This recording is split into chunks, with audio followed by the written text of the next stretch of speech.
You know, I think those are twist offs. I guess they are, huh? You're so right.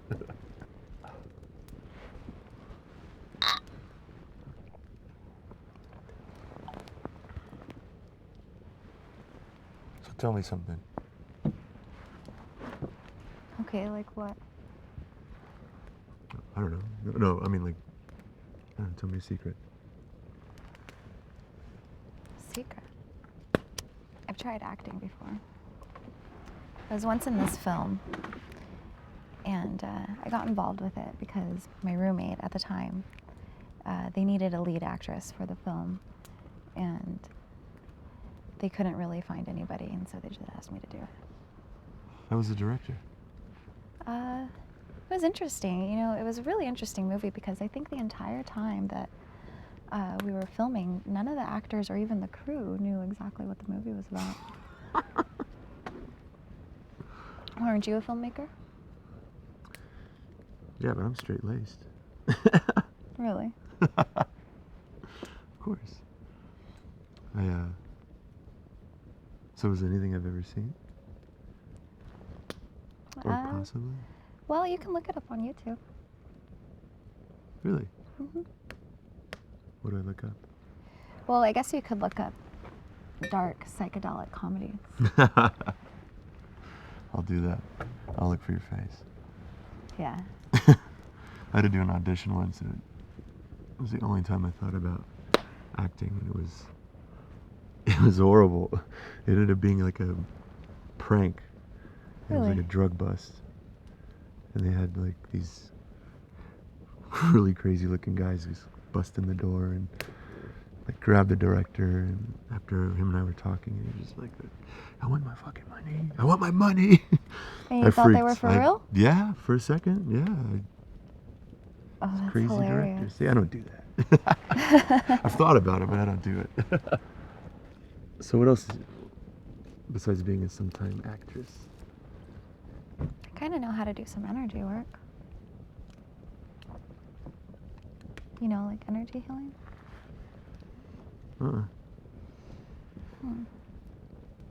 Well, Like massage? sort of. There's this one thing I know how to do, and it's as simple as just placing my hands on different areas of your head. And it should be really relaxing. Is it something you'd want to try? Are you offering? Yeah? Yeah. Okay, can I sit behind you?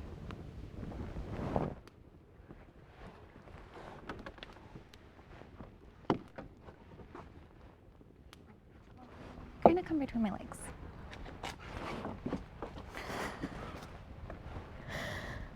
Don't fall.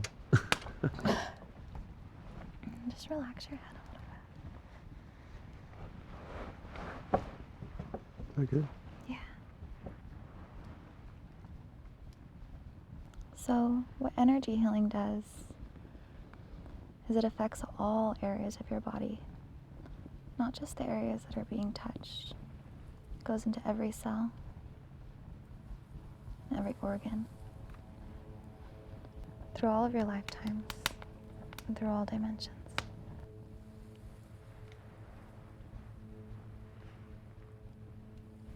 The most important thing about energy healing is it's about intent.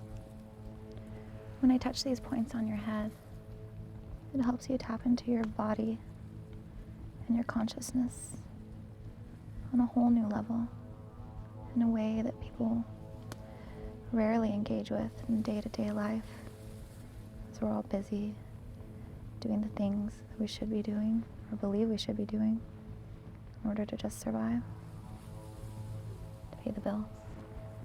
Energy healing is a way to help you release all the things that no longer serve you. It helps you get in touch with your body on a cellular level, beneath the day-to-day affairs of what happens in the external world. It brings you back to yourself. It helps you get in touch with that place in your knowing, where you've always been an infinite being.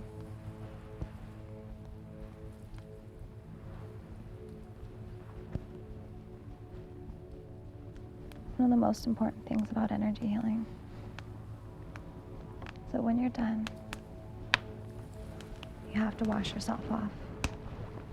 And to do that, you just imagine white light flowing through the top of your head, all the way down your feet, deep into the center of the earth. And that's important because you don't want to carry other people's stuff with you.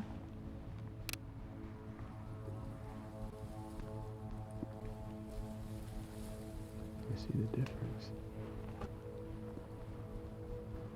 Excuse me.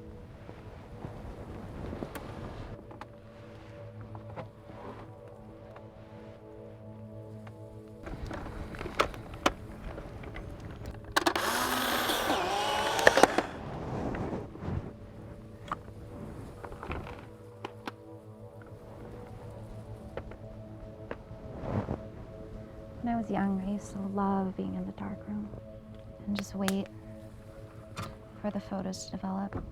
The darkness became a comfort to me. I remember when I was a child, my father and I, we used to search for abandoned mine shafts, and sometimes we'd find old train tunnels. I'd love to just sit in there in the dark. It took time. I used to imagine that monsters would get me, or that evil things were after me. Like if somebody was just behind my shoulders, watching me. But I got over that. And it became a comfort to me. The darkness was like a meditation. No distraction. Nothing external.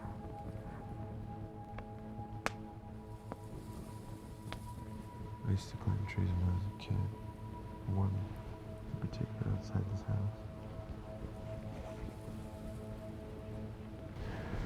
And this is a picture that Mike took of it.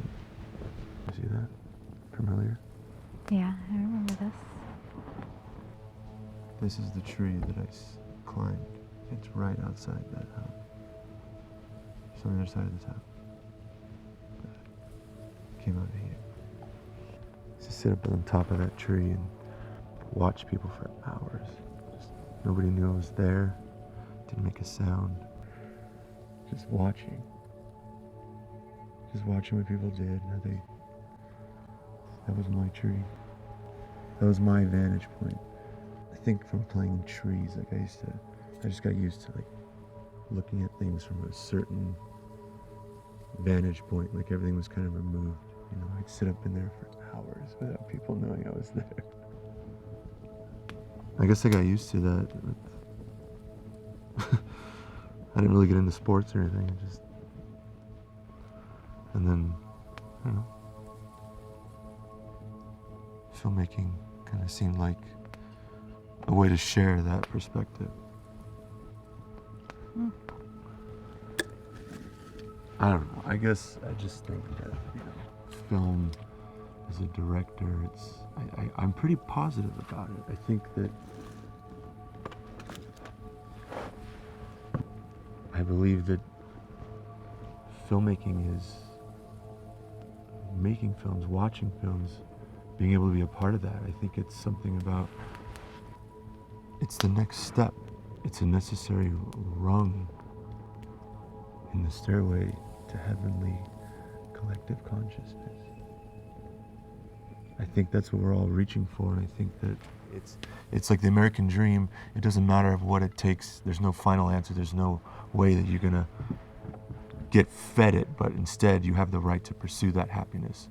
And I think that filmmaking is the way to do that. It's almost like the American dream. You don't know what you're doing, but the idea that you can go for it, that you have the right to pursue happiness, that's like what filmmaking is. It's like it's an impossible thing.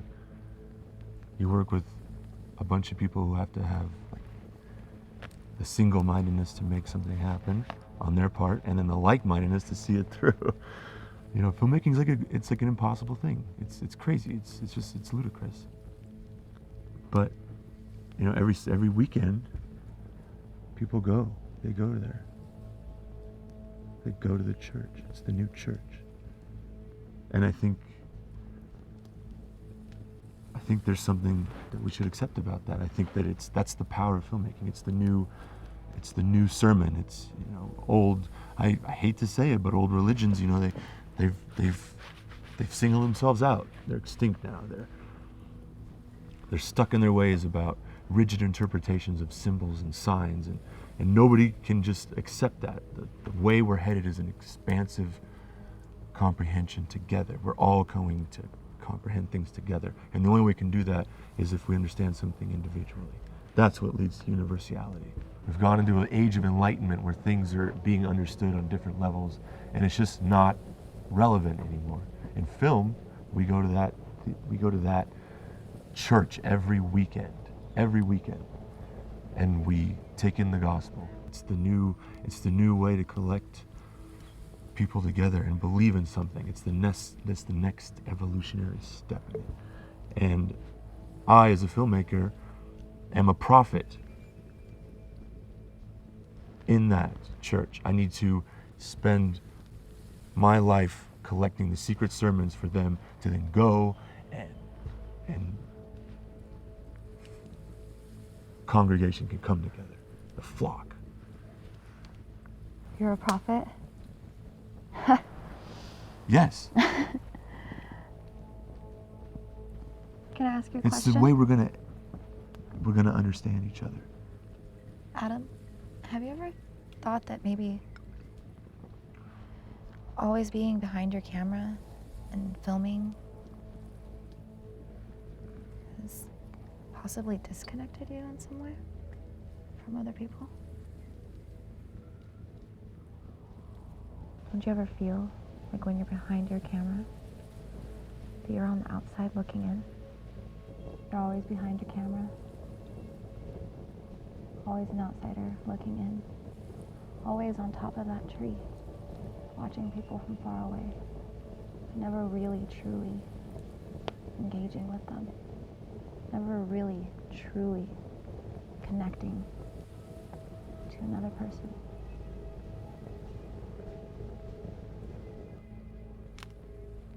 It's like putting a barrier between you and those around you. You want to know what I think about film? I think that film